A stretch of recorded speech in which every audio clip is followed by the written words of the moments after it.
পাকা আম দিয়ে তৈরি একেবারে ঝটপট ইনস্ট্যান্ট একটা ডেজার্ট রেসিপি আজকে আপনাদের সাথে শেয়ার করব। আর বিশ্বাস করুন এই ডেজার্টটা এতটাই টেস্টি হবে খেতে যে বানানোর সাথে সাথেই শেষ হয়ে যাবে। ছোট থেকে বড় সকলেরই কিন্তু খুবই পছন্দ হবে। আর এই প্রচণ্ড গরমে কম সময়ে যদি ঝটপট কোনো ডেজার্ট আইটেম বানাতে চান তাহলে এই রেসিপিটা একদম পারফেক্ট। দেখতে অনেকটা ম্যাঙ্গো ডিলাইটের মতো হলেও এই ডেজার্টের টেস্ট কিন্তু একেবারেই আলাদা। আর ঘরে থাকা কয়েকটা উপকরণ দিয়েই কিন্তু ঝটপট আপনারা এটা বানিয়ে নিতে পারবেন। তো খুব সহজ একটা রেসিপি, আশা করছি আপনাদের ভালো লাগবে। তো হ্যালো এভরিওয়ান, কেমন আছেন আপনারা সবাই? আশা করি আপনারা সবাই ভালো আছেন and welcome to my channel. তো আজকের এই রেসিপিটা যদি আপনাদের ভালো লেগে থাকে অবশ্যই লাইক আর শেয়ার করবেন। আর আমার চ্যানেলে নতুন এসে থাকলে চ্যানেলটাকে সাবস্ক্রাইব করে নেবেন। চলুন তাহলে শুরু করি আজকের রেসিপি। তো এই ডেজার্টটা তৈরি করার জন্য প্রথমেই একটা ফ্রাই প্যানে আমি দিয়ে দিলাম 1 টেবিল চামচ ঘি। ঘিটাকে হালকা একটু গরম করে নেব। আর ঘি গরম করার সময় কিন্তু অবশ্যই ফ্লেমটাকে মিডিয়াম টু লো এর মাঝামাঝি রাখবেন। হাই ফ্লেমে কিন্তু ঘি গরম করতে যাবেন না, তাহলে সেটা পুড়ে যায়, পরে টেস্টটা ভালো আসে না। আচ্ছা, এবারে আমাদের যেটা লাগবে সেটা হলো পাউরুটি। এখানে আমি 6 থেকে 8 পিসের মতো পাউরুটি নিয়েছি। আর এই পাউরুটির সাইডে যে ব্রাউন কালারের অংশটা থাকে সেটা আমি কেটে বাদ দিয়েছি। আপনারা চাইলে সেটা দিয়েও বানিয়ে নিতে পারবেন, কোনো অসুবিধা নেই। তো এবারে এই পাউরুটিগুলোকে আমি ঘিয়ের মধ্যে উল্টে পাল্টে ভালো করে ক্রিস্পি হওয়া পর্যন্ত ভেজে নেব।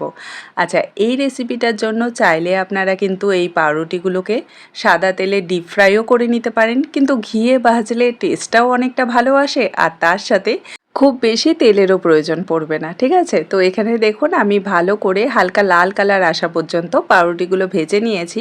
আর এগুলো কিন্তু দারুণ ক্রিস্পি হয়ে গেছে। এভাবেই আমি বাকি পাউরুটিগুলো ভেজে নেব। এবারে আমাদের যেটা লাগবে সেটা হলো আম। তো এখানে আমি দুটো মিডিয়াম সাইজের আম ভালো করে কেটে এরকম ছোট ছোট টুকরো করে নিয়েছি। এই আমগুলোকে আমাদের এখন পেস্ট করে নিতে হবে। তো চলুন এগুলোকে ব্লেন্ডারে দিয়ে দিই। আর চেষ্টা করবেন এই রেসিপিটার জন্য ভালো পাকা মিষ্টি আম নেওয়ার, তাহলেই কিন্তু ডেজার্টটা খেতে বেশি ভালো লাগবে। তো এবারে কোনো রকম জল ছাড়াই আমি এই আমগুলো ব্লেন্ডারে ভালো করে ব্লেন্ড করে নেব। আর ব্লেন্ড করার পর দেখুন এখানে মেজারিং কাপে 3/4 কাপের মতো আমের এই পাল্পটা তৈরি হয়েছে। ঠিক আছে, আমি পরিমাণগুলো বলে দিচ্ছি যাতে আপনাদের সুবিধা হয়। তো এবারে যেই প্যানে আমরা পাউরুটিগুলো সেঁকেছিলাম সেটার মধ্যেই আমের পিউরিটা দিয়ে দিলাম। তার সাথে দিয়ে দিলাম 2 টেবিল চামচ চিনি। মিষ্টিটা আপনারা অবশ্যই নিজেদের স্বাদ মতো কম বেশি করে নেবেন। আমটা যেহেতু ভালো মিষ্টি ছিল তাই আমি 2 চামচের মতো চিনি দিয়েছি। এবারে মাঝারি আঁচে অনবরত নাড়াচাড়া করে আমাদের এই আমের পাল্পটাকে একটু শুকিয়ে নিতে হবে, যাতে এর মধ্যে যে ময়েশ্চারটা আছে, জলটা আছে, সেটা যেন পুরোপুরি শুকিয়ে যায়। খুব বেশি সময় লাগবে না, প্রায় 3 থেকে 4 মিনিটের মধ্যেই কিন্তু এই আমের পিউরিটা ভালো করে রেডি হয়ে যাবে। আপনারা দেখেই বুঝতে পারছেন কালারটা কিন্তু অনেকটাই ট্রান্সপারেন্ট হয়ে গেছে। আর এক্সট্রা যে জল জল ভাবটা ছিল সেটা কিন্তু একেবারেই নেই। তো বলতে পারেন আমের জেলি কিন্তু এখানে রেডি। তো এর থেকে বেশি আর এটাকে জাল করব না। এখন এই আমের মিশ্রণটাকে আমি একটা আলাদা পাত্রে নিয়ে পুরোপুরি ঠান্ডা করে নেব। তো এবারে আমাদের একটা মালাই তৈরি করতে হবে। তার জন্য এখানে ফ্রাই প্যানে আমি 1/2 লিটার দুধ নিয়েছি। আর এটা কিন্তু ফুল ফ্যাট বা ফুল ক্রিম যুক্ত যে দুধটা সেটাই আমি নিয়েছি। আপনারা গরুর দুধ দিয়েও বানিয়ে নিতে পারবেন। সাথেই দিয়ে দিলাম 1 টেবিল চামচ কাস্টার্ড পাউডার। এবারে ফ্লেম অন না করেই প্রথমে এই দুধ আর কাস্টার্ড পাউডারটাকে ভালো করে মিশিয়ে নিতে হবে। গরম দুধে কিন্তু কাস্টার্ড পাউডার দিতে যাবেন না, তাহলে সেটা দলা পেকে যাবে। প্রথমে ভালো করে মিশিয়ে নেবেন, তারপর ফ্লেমটাকে অন করে দিতে হবে। আর যদি আপনাদের হাতের কাছে কাস্টার্ড পাউডার না থাকে আপনারা কিন্তু কর্নফ্লাওয়ার দিয়েও এই মালাইটা রেডি করে নিতে পারবেন। এটা দেওয়াতে একে তো মালাইয়ের টেস্টটা বেড়েই যাবে, তার সাথে খুব তাড়াতাড়ি মালাইটা একটু ঘনও হয়ে যাবে। তো এখানে দেখুন ফ্লেমটা অন করে ভালো করে আমি দুধটাকে একবার জাল করে নিয়েছি। এবার এর মধ্যে মিষ্টিটা অ্যাড করে দেব। তো এখানে আমি 1/4 কাপ চিনি নিয়েছি। যেহেতু আমরা আমের মধ্যে অলরেডি মিষ্টি অ্যাড করেছি, তাই ডেজার্টটা খুব বেশি মিষ্টি হয়ে গেলে কিন্তু খেতে ভালো লাগবে না। আর অবশ্যই কিন্তু মিষ্টিটা আপনারা নিজেদের স্বাদ মতো কম বেশি করে নিতে পারবেন। এবারে চিনিটা দেওয়ার পর কিন্তু এই মালাইটা আরেকটু পাতলা হয়ে যাবে, তাই আরও 2 থেকে 3 মিনিটের মতো আমাদের এই মালাইটাকে জাল করতে হবে। আর এখানে এক্সট্রা করে আমি কোনো রকম ফ্লেভার অ্যাড করছি না, যেহেতু আমি ভ্যানিলা ফ্লেভারে কাস্টার্ড পাউডারটা নিয়েছি। তো আপনারা চাইলে এখানে এক্সট্রা করে ভ্যানিলা এসেন্সও অ্যাড করতে পারেন, কোনো অসুবিধা নেই। তো তো এখানে দেখুন মোটামুটি 2 থেকে 3 মিনিটের মতো আমি মাঝারি আঁচে দুধটাকে জাল করে নিয়েছি আর আমাদের মালাইটা কিন্তু এখানে রেডি হয়ে গেছে। তো এবারে ফ্লেমটাকে অফ করে দেব আর এই মালাইটাকে সাইডে রেখে পুরোপুরি ঠান্ডা করে নেব, ঠিক আছে? আর তারপরই কিন্তু আমাদের ডেজার্টটাকে অ্যাসেম্বল করতে হবে।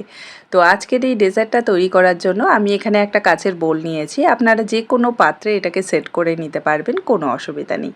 তো প্রথমে আমরা যে পাউরুটিগুলো ভেজে রেখেছিলাম ঘিতে সেটার একটা লেয়ার দিয়ে দেব, তারপর মালাইটাকে পুরোপুরি ঠান্ডা করে নিয়ে এই পাউরুটির ওপর দিয়ে একটা লেয়ার দিয়ে দিতে হবে, ঠিক আছে? এবারে আমরা যে আমের পাল্পটা রেডি করে রেখেছিলাম, আমের জেলিটা বলতে পারেন, সেটা কিছুটা পরিমাণ দিয়ে এটারও একটা লেয়ার তৈরি করে নেব। এভাবে একবার এই ডেজার্টটা বানিয়ে দেখুন, এতটা টেস্টি হবে খেতে, প্রতিটা বাইটে আমের টেস্ট পাওয়া যাবে, তার সাথে এই ঘন ক্রিমি মালাই, একদম অসাধারণ লাগবে খেতে। তো এখানে দেখুন আমি একটা লেয়ার তৈরি করে নিয়েছি, এবারে আরেকটা লেয়ার একই রকমভাবে সেট করে দিচ্ছি। আচ্ছা, আমি এখানে সামান্য একটু পেস্তা কুচি দিয়েছি, আপনারা নিজেদের পছন্দ মতো যে কোনো ড্রাই ফ্রুট কিন্তু দিয়ে দিতে পারবেন, আর যদি পছন্দ না করেন তাহলে স্কিপ করে দেবেন। যারা আম খেতে একটু বেশি পছন্দ করে তাদের জন্য এই রেসিপিটা কিন্তু একদম পারফেক্ট, আর বিশ্বাস করুন যারা কোনোদিনও রান্নাও করেনি তারাও কিন্তু ঝটপট এই রেসিপিটা বানিয়ে নিতে পারবে। আর একবার বানিয়ে দেখুন, পরিবারের সকলের এতটাই পছন্দ হবে যে বারবার বানাতে বলবে, এতটাই মজাদার হয় খেতে। তো এখানে আমি 3টে লেয়ার সেট করে নিয়েছি। এবার কিছুটা ম্যাঙ্গো জেলি যে আছে সেটা আমি পাইপিং ব্যাগে ভরে এভাবে ওপর দিয়ে একটু ডিজাইন করে দিচ্ছি। এটা পুরোপুরি অপশনাল, আপনারা নিজেদের পছন্দ মতো যেভাবে খুশি এই ডেজার্টটাকে সাজিয়ে নিতে পারেন। আমি এভাবে একটু সাজিয়ে নিচ্ছি, দেখতেও ভালো লাগে, আর ওপরে এই ম্যাঙ্গো জেলিটা থাকলে সেটা খেতেও ভালো লাগবে। আমি একটা জিনিস গ্যারান্টি দিয়ে বলতে পারি, এই ডেজার্টটা টেস্ট করার পর কেউ বুঝতেই পারবে না যে আপনারা পাউরুটি দিয়ে এটা বানিয়েছেন, যদি নিজে থেকে আপনারা না বলেন, এতটাই টেস্টি হবে খেতে। তো এখানে আমি ডিজাইনটা তৈরি করে নিয়েছি আর সামান্য একটু পেস্তা কুচি দিয়ে উপরটা সাজিয়ে নিয়েছি। এবারে চাইলে আপনারা আধ ঘন্টা এভাবে রেখেই পরে সার্ভ করে নিতে পারেন। আমি 1 ঘন্টার মতো এটাকে ফ্রিজে রেখে দেব যাতে পুরোপুরি ঠান্ডা হয়ে যায়, কারণ এই ডেজার্টটা ঠান্ডা ঠান্ডা খেতেই বেশি ভালো লাগে।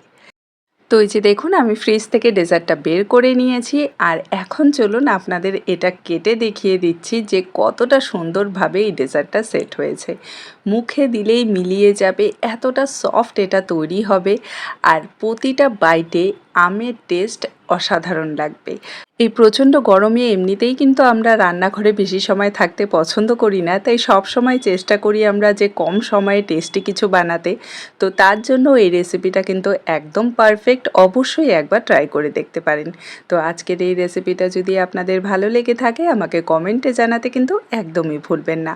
দেখা হবে আরেকটি নতুন সহজ আর মজাদার রেসিপি নিয়ে। ভালো থাকবেন, সুস্থ থাকবেন। Bye bye.